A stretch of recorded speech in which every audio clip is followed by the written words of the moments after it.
get started. So happy to introduce Andrea to, here comes one more, to show us her slides and tell us about her trip to Croatia. Great.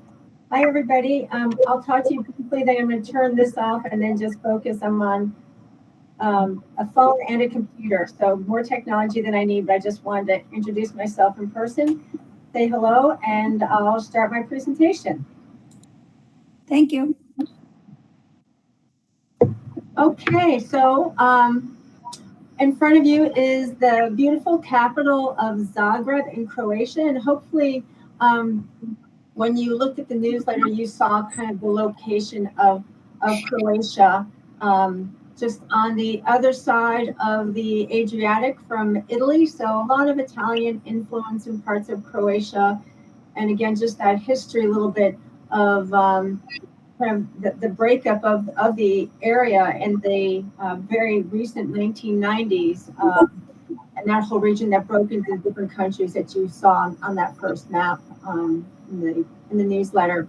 But this is Zagreb, as I said, the capital. And you see the yellow buildings in the back there. That's kind of going back to the Austrian-Hungarian influence in the architecture all through the region. So I thought that was quite interesting. In 1945, Zagreb was made the capital. So Zagreb also has a rich food and little walkways and just kind of a fun, interesting, very vibrant city. So from Zagreb, we moved to Dubrovnik, and this is the beautiful, beautiful fortified city of Dubrovnik, originally called Raguse, founded in the 7th century. And it was a refuge for coastal residents fleeing the barbarians that were, obviously trying to control the region. And being a fortified city, it kind of served that purpose of just providing the defense. It's a UNESCO World Heritage Site dating back to 1979. And oops, that went a little fast. So this is just some of the beautiful views from Dubrovnik. Just really amazing city on the Adriatic. This is taken from the door of our Airbnb. So again, a lot of little narrow passageways and steep steps. So if you do go, you don't necessarily need to stay inside the wall of the city. When we go back someday, we'll stay outside the walled city, which is perfectly nice and easier, I think, to get around. But yeah, this was lovely. Excuse me, Andrea. I think there's some sort of feedback. Could everyone please mute and see if that helps?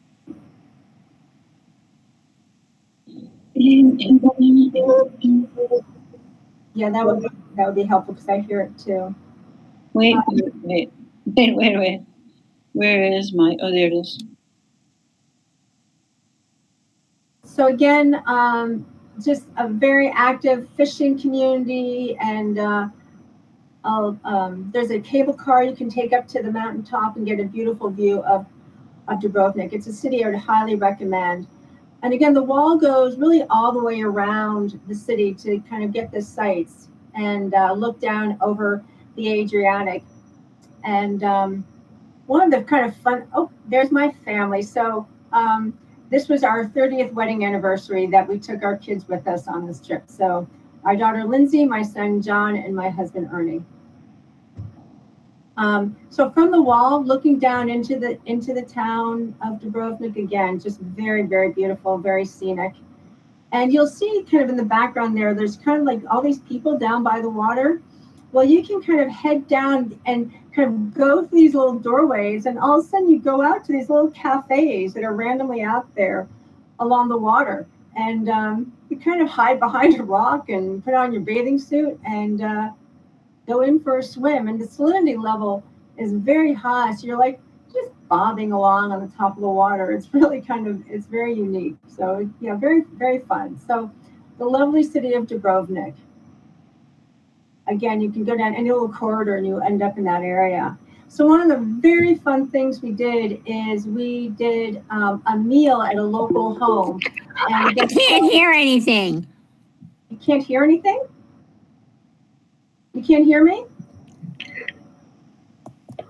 You can't hear me. I can't hear anything. I can hear you, but Yeah. Okay. Shall I keep going? Yeah. yes, go ahead. Go ahead. Okay. So this is part of the Airbnb experiences, and this family in their backyard. She's this husband and wife team.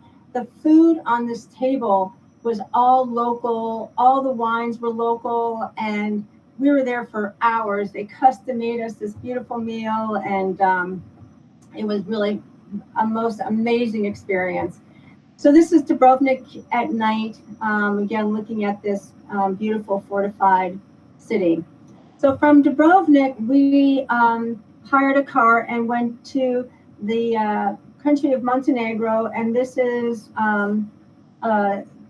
Qatar, which is a medieval town, and again another little fortified town that you'll see. But you can see the size of that cruise ship in that little kind of bay. It was kind of a remarkable area. The interesting thing about Montenegro, what we learned, is that a lot of Russians buy property in Montenegro, and it's kind of a way to kind of shield their wealth as you buy property in Montenegro, I guess is what you do. Again, beautiful town, and the mountains around the area are just lovely. It's a beautiful place, and interesting architecture. Of course, it's a medieval town, and it's just very beautiful. So this was really remarkable. That fabric looking piece is all solid marble. One piece of marble. It was stunning. Absolutely the most stunning piece of marble work I'd ever seen. It was phenomenal. So very, very interesting. So once we left Montenegro and Dubrovnik, we started heading out towards the water. And this is this very interesting town. We had a driver take us down where we were going to catch the ferry. And this is the town of Stone. And this stone wall goes all the way up and circles this entire mountain. I don't know what they're protecting what from, because there's just all rock all up above it. We just thought that was really kind of funny. So we hopped on a ferry from there, and we headed over to the beautiful, another fortified city of Croatia. There are so many islands in this region. To pick which island to go to was really rather hard. I mean, I planned the whole trip. It was a huge amount of time because I didn't know anything about the region, and I learned a lot, but trying to decide where to go was a challenge. But this was absolutely the right place to go. I worked for Ben & Jerry's for 28 years. So on the little island of Croatia, there was a little Ben & Jerry's. So that was kind of fun. So one of the highlights was going wine tasting. And so we rented a car and just out of town to this beautiful, beautiful vineyard. And the wines, there's one in particular called Kirk, K-R-K, and you can only buy it on the island, and it was really magnificent, just absolutely delicious. And then just talking to somebody over lunch, we wanted to go swim, and they said, go up this road, make a left, make a right, make a left, and we had our own little spot to swim in the Adriatic, which was really quite magnificent. And the geology is really quite stunning. A lot of it is all old volcanic activity, so you can kind of see that in the geology in the area, but this was really pretty fun. From Korčula, we went to the town of Split.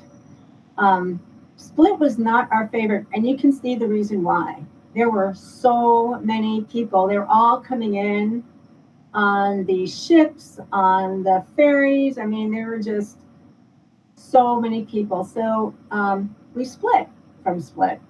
Sorry. I say that.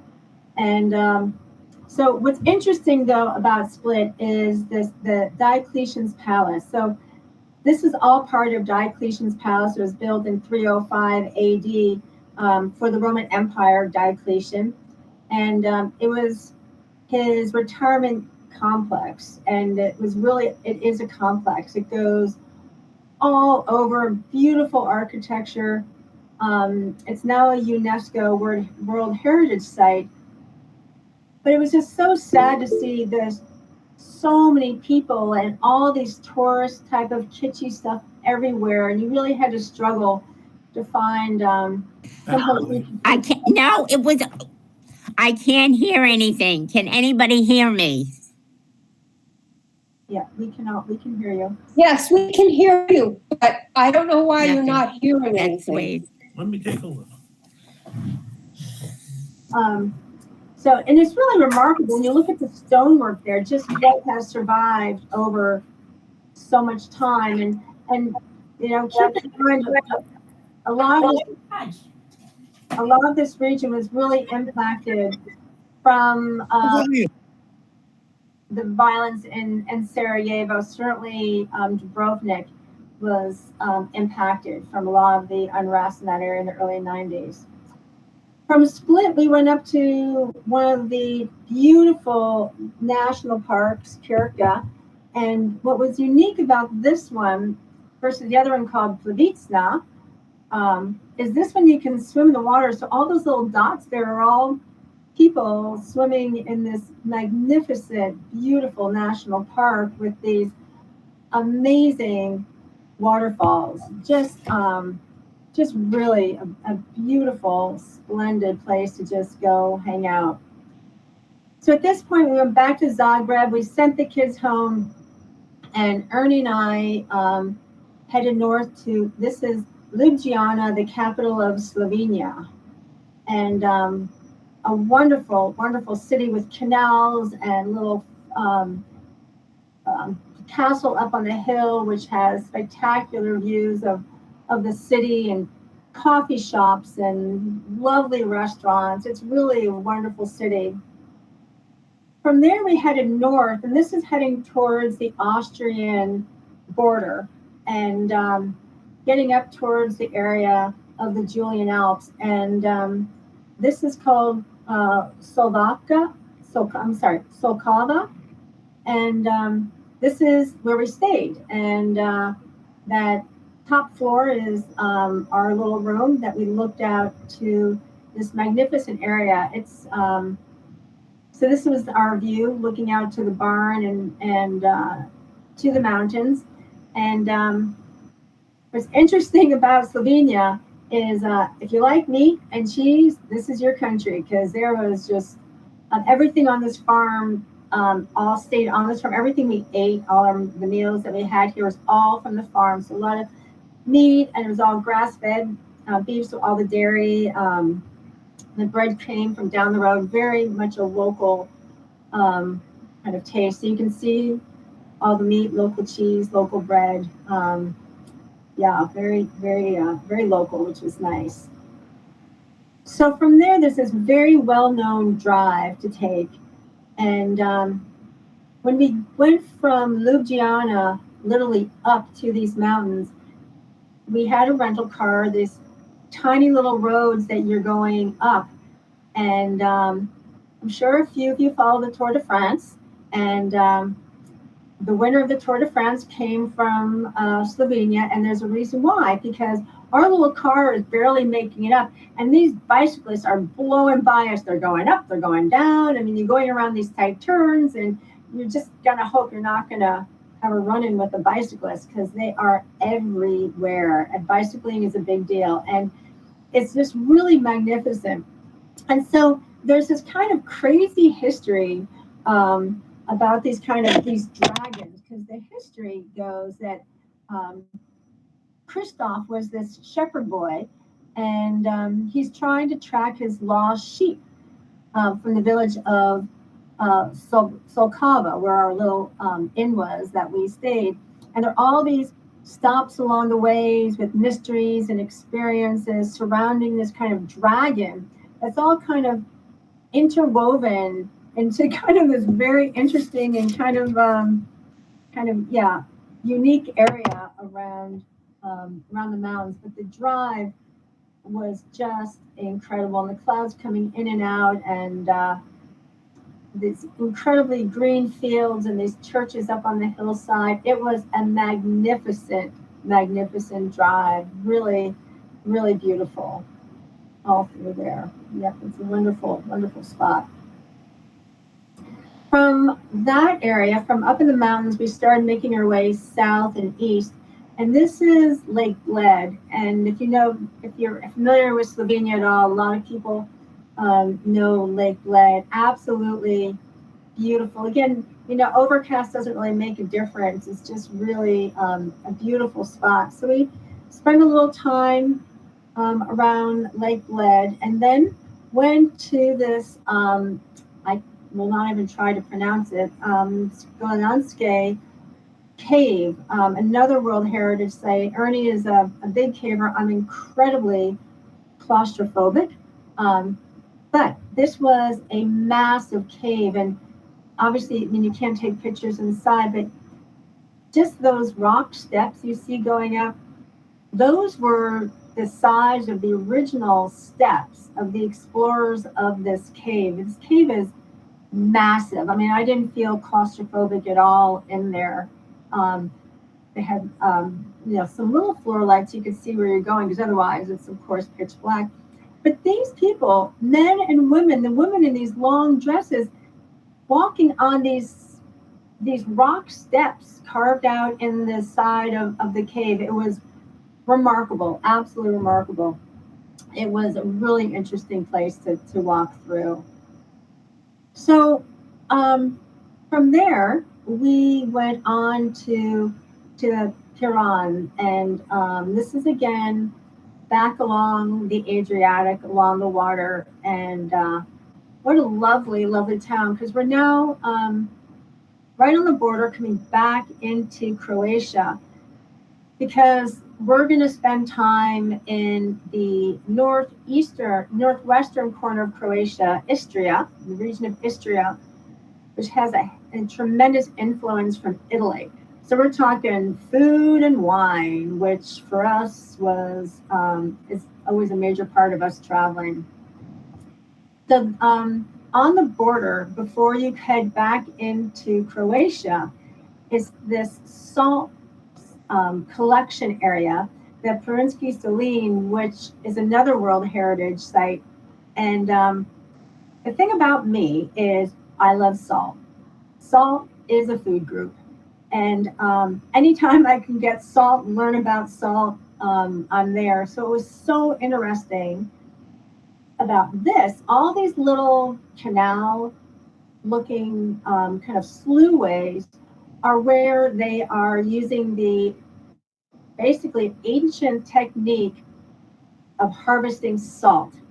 So what happens is these different kind of spillways are almost like have weirs where they can empty the water and put water in here and let it desiccate, where they can then basically, with these big wide shoes and a rake, push the salt off onto this kind of a conveyor, and a very kind of manual conveyor, not like anything hugely automated.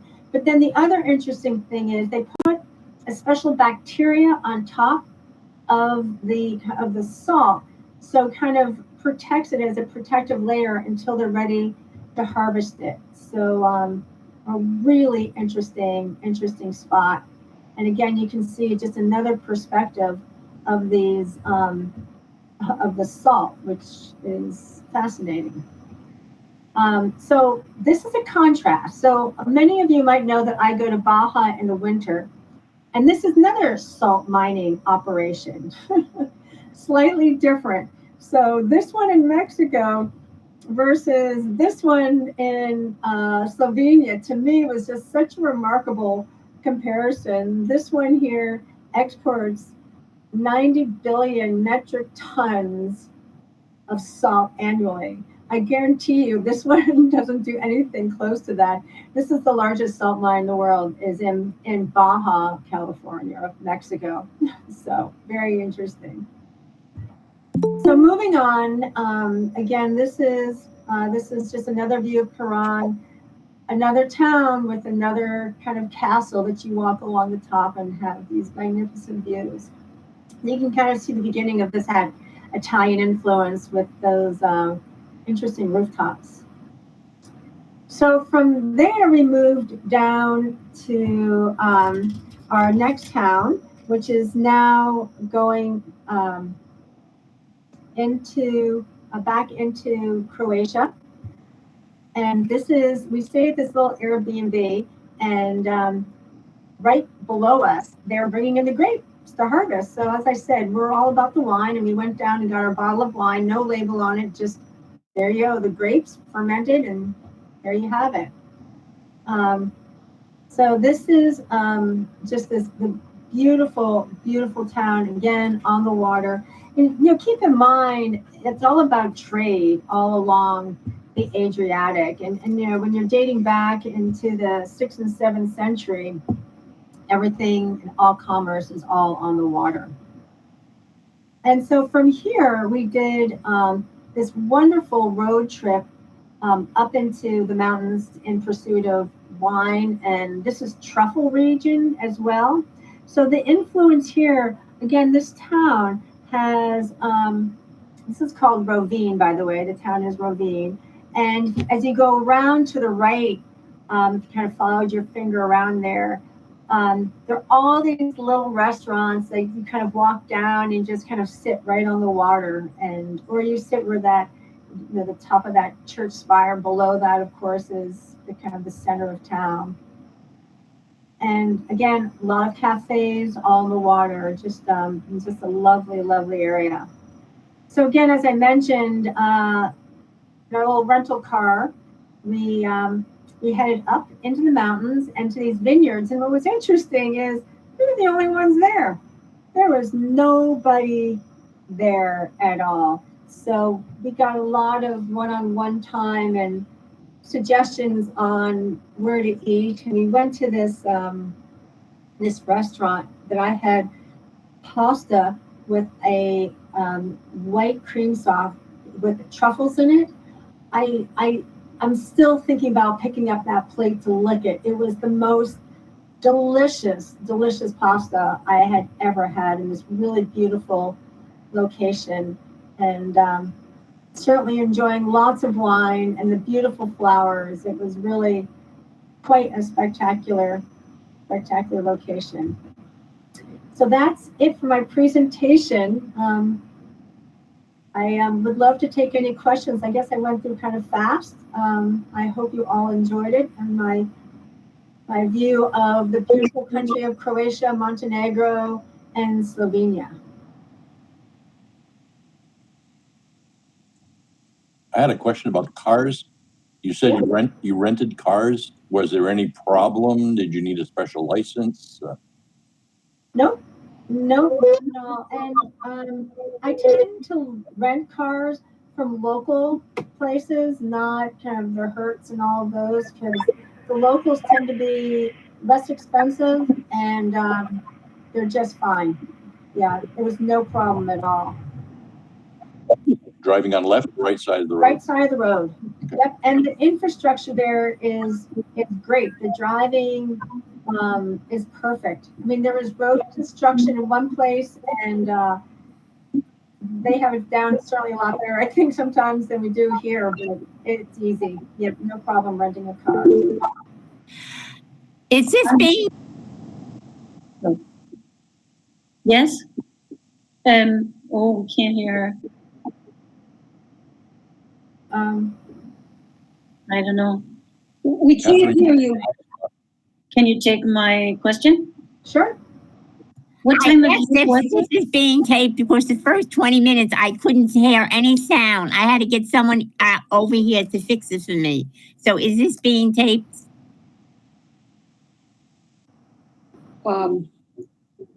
There's Martha. Martha, do you know if it's being taped? You're taping it, George? Okay, thanks. Thank you. Could you send me a copy? Thank you. Andrea, what time of year was it? In September, right around now. Nice. And how long? How long was your stay? We were there for 2 weeks. We were a week in Croatia and a week in Slovenia. And I would do this trip again certainly, but I would go back to Dubrovnik and then spend more time in Istria. That whole region, that Istrian region, has such a heavy Italian influence that, as I mentioned, the food, the wine, olives, olive oil, it's really a place to spend some time. And those, let me see if I can go back a bit. This town of Rovinj is really beautiful and a fun place to kind of poke around a bit. The resources, I use a couple of resources. I use Rick Steves' books a bit. It's kind of funny. I was planning this out and I just had kind of had enough, and I called a travel agent and she sent me kind of their kind of basic itinerary. And I looked at them like, well, that's the exact same itinerary I just planned myself. So I just kept doing what I was doing and it worked out fine. And, you learn a lot more that way about the region when you plan it yourself. But yeah, we got to be honest. It's a lot of work. Yeah. Airbnb seemed like a good option.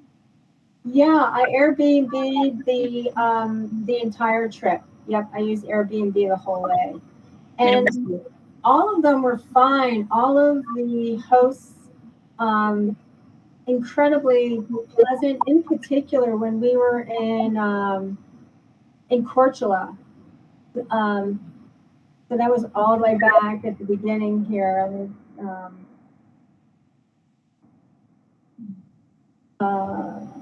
Sorry, just so you get an idea where we are.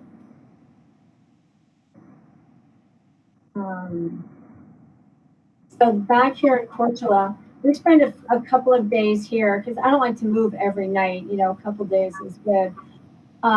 We had the great Airbnb, and she was really lovely. Gave us, all types of good tips. But then right downstairs from it was this bar, owned by Igor. He said, "Well, you can call me Igor." So for all of your young Frankenstein fans out there, but we were sitting out there in the evening, and he bought us.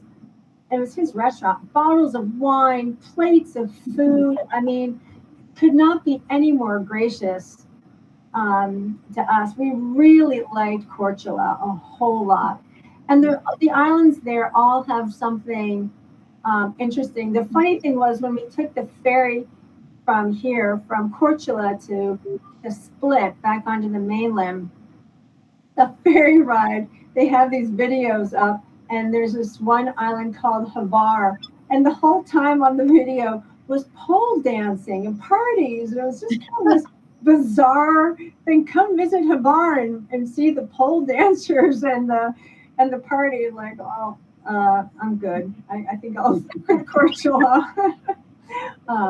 Maybe for the Russians. Yeah, exactly. That was really quite funny. And but even going back on to to Split,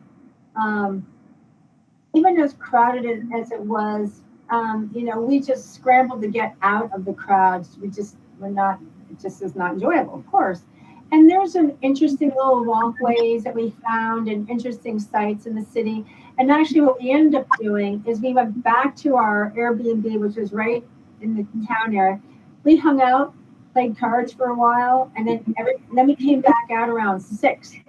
And everybody had gone back to their hotels and had dinner or whatever.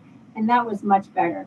So when you do these trips to these popular places, my suggestion is, either eat really late or eat early or something, and try to go out when everybody else goes in.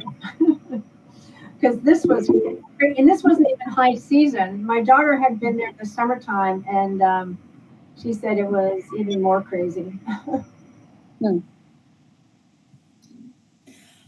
Hi, Andrea. I was wondering my favorite part when I was there was, can you hear me?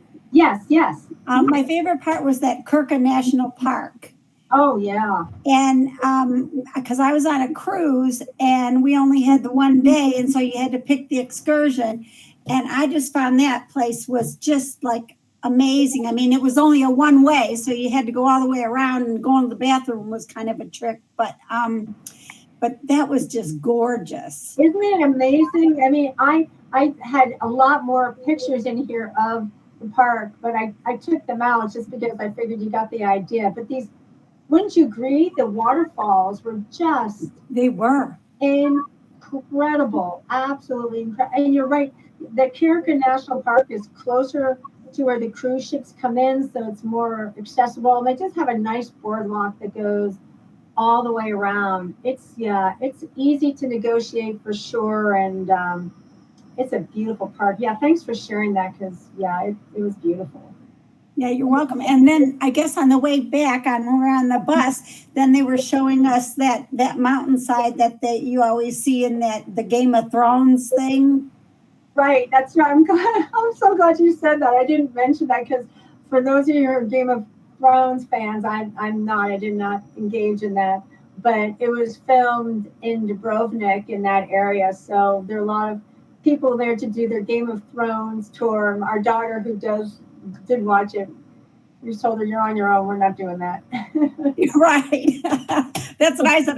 Actually, my best part of it was going to that Kirka National Park, because we came back in and kind of walked around inside the city before going back on the cruise ship. And I was like, oh, I'm so glad we did that Kirka thing. Yeah, absolutely. And on our way out from Kirka, I mean, I love to research and travel. That to me is kind of the joy of it. Although after a while it becomes sometimes more of a chore, but found this other little town right near the national park, and you probably didn't get there, but it was, we had this nice lunch sitting outside along, kind of tucked off the water a little bit, but again, lovely people, delicious food. Slovenia was a little bit too meat heavy for me, certainly up in the mountains. But the food, I don't know if you got a chance to eat anything near Kirka or on land there at all, but the food is pretty delicious. That our tour bus driver, she did say on our way there that she said, everything is beautiful, the food and this and that. She goes, but don't get hurt, because my mother broke her leg and she couldn't get it seen for 6 months. Oh my God. And I was like, oh my God. That's when you want to make sure you have good insurance to get home. I know, as I mentioned, that we spent a lot of time in Mexico, and one of the first things I did is check my insurance. Like, yep, you're fully covered out of the country. So, yeah, good thing to know. Right. It is a good thing to know. Yeah. As a matter of fact, just for everybody's information, I went on a trip to Machu Picchu in the Galapagos Islands, and there was 12 of us in the group, and out of the 12 of us, 4 people ended up at the hospital. Wow. So it just goes to show that was like a third of us had problems. One person couldn't go urinate, and one person fell over a great big root and fell into a tree and got a black eye. Another one had altitude sickness when we were in Machu Picchu, and then another one ended up just having bronchitis and pneumonia. But I mean, it was like you learn kind of the hard way, Yeah, I do. I do trip insurance. When we went to Peru, I actually had to use my trip insurance because, it's, you never know, and it's not that expensive, and I'm glad I had it. Right, but one thing too, I'm sorry to take this time for you guys, but one thing to remember about that is that I was on a cruise. I was on an NCL cruise, and my Blue Cross Blue Shield worked, and also I had the NCL Travel Guard. But the thing is that they do not let you off the ship until you pay the bill. Exactly. Yes. So I had to pay 50. I was allergic to the soap that they used all over the ship that had lemongrass in it. And so I ended up having really bad asthma attacks, and I had to go down to the medical center 3 days, and then they'd let me go to an excursion and then come back. And so I had to put $5,200 on my credit card. I submitted it on November 4th. I didn't get the $5,200 back until February 22nd. Oh, And I assumed that something like that was going to happen. So I took the money out of my 401k right away so I wouldn't have to pay the charge card fees. And thank God, because you had to submit whatever didn't go to your regular insurance by the time within 90 days of the trip. So whatever Blue Cross Blue Shield didn't cover, I wouldn't have even been able to submit to NCL Travel Guard. yeah. So you got to be prepared. You got to be prepared. That's definitely a good point. You know, trip insurance is great, but boy, is it one big pain in the neck when you've got to submit everything. But at least you have an option. Right, it is. I mean, at least you got it back, you know, so you just got to persevere. Yep, indeed. Well, I'm glad you had a chance to go to Kirka. A beautiful spot. Thank you for the presentation. Oh, totally my pleasure. Other questions, please. Ask questions. How far is with boat landed to the park? Is it a long ride on the bus? On my trip, it was about 35 minutes. Oh, okay. So it wasn't too bad, but it did add like another hour. And, you know, you only had certain amount of times that you're in port, and then you got to be back for ships leaving, you know. Yes. Thank you. It was really that far in Croatia. I mean, we could have, when we landed in Zagreb, that's where we rendezvoused. And my kids flew in from Colorado, and they arrived a half hour before us, which was really quite remarkable. But I wanted to see Zagreb. We could have driven down to Dubrovnik. It would have added on more time than I really wanted to. So, because I only had a week with our kids, so we flew instead. It wasn't very expensive, and it got us there faster, and that was a good move. But then from there, we drove. We rented a car in Split, and that's when we drove from Split back up to. Then drove back up to Zagreb, to the airport, and then they flew home. And then we picked up another rental car for the loop through Slovenia. Andrea, could you understand Ray, you had a the question? signs? Like the driving signs, like, you know. Everything's in English. Oh, good. Do you have any tips on your bed and Ray, breakfast? you had a question? Oh, yeah, I have. I have my spreadsheet that lists. It's just me being me, but I have a spreadsheet of every detail, every place we stayed, and I have all that information. How'd you go about booking it? More than welcome to reach out to me, anybody, for any information about my trip, for sure. I'll be happy to share, because it was a huge amount of work. Do that if you don't have to. Did you go to the silk factory in the place that begins with the D? Dubrovnik? Yes, there was supposed to be a silk factory that you actually saw the silk being made. Oh, no, that would have been interesting. Yes. Like we said, we'd love to go back and spend a little bit more time around Dubrovnik. There's really a lot to see and do. Yeah. There's nice kayaking, there's nice tours, there's good food. Again, if you do go to Dubrovnik, for whatever reason, I was kind of saying, yep, we got to stay inside the wall. You don't. You can stay inside the wall and walk in. It'll be cheaper and maybe a little bit more comfortable. Our room, it was so narrow and skinny that we shoved our suitcase up to the second floor. Our kids were on the second floor. And there was a ladder going up to our room that we couldn't even get the suitcase up. We just climbed up the ladder up to where our room was, which was fine, but you didn't really have to do it that way. What I saw, it was beautiful. Yeah, it was really nice. Absolutely. And again, that side trip to Montenegro was just interesting. Again, I hired a car to take us. I didn't want to get on a bus. I prefer hiring somebody because you get a little bit more information. And that was great. We got to Montenegro. He passed us off to another guide who gave us the tour of Montenegro. I didn't even know that was happening. I just got the right company, and they set it all up. And it was incredibly well done, very professional. And then the same company I hired that drove us down to catch the ferry to go out to the island of Cortula. Yep, it's a good way to go. In Lake Negro, didn't you find it so peaceful and restful? It was like it's never touched. Yes, I agree that our drive going in there just, it was just kind of a bit of a contrast, a lot of construction by the Russians. But again, you get around into that area, and our driver drove us all over the place. It was very pretty. It was very interesting. Did you go on that crazy road that's on the top of the mountain that takes you into another town in Lake Negro? No, we didn't get that. That sounds like fun, though. It was like a roller coaster going back and forth. Oh, that would be right up my alley. I would love that. My daughter would have been green, Great.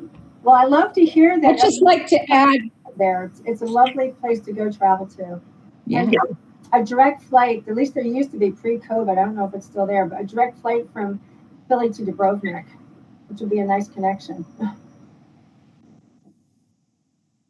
that if you're planning to go, you might consider taking a couple of days and going into Bosnia, which is what we did. We hired a driver and a guide and went to Sarajevo and then to Mostar.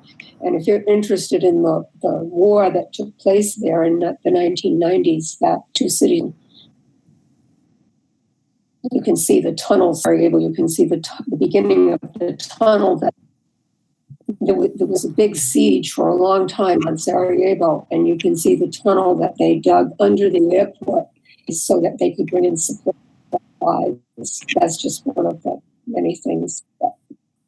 It's not. I think that would be a really interesting trip, because that's not even history. I mean, that's today. You know, when you look at the relative passage of history, I mean, and having now traveled back to that region, where back in the 90s, you did not go to that part of the world just because of the unrest. And I mean, there's still unrest, and for sure, but not like obviously it was, Jane, you know, when you were there, and then back into the 90s, when all of just the turmoil and, you know, the split up of Yugoslavia. It's a very interesting, rich history, that is for sure. And like many parts of the world, how many times has it been conquered and, you know, taken siege?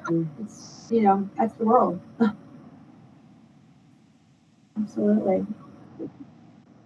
And so I hope you enjoyed the part about the salt. The funny thing for me, the salt on this trip, I've been to Bonaire Island, kind of in the Caribbean area, which has a huge commercial salt mine as well. And then, as I mentioned, I spent a lot of time in the winter in Baja, Mexico, South Baja, Mexico, and another huge salt mine. So if anybody wants the travels of the salt mine, I can give you a little travel suggestions on that. But you know, salt is a major trade and a rich part of the history of this part of the world as well, throughout Croatia, and that.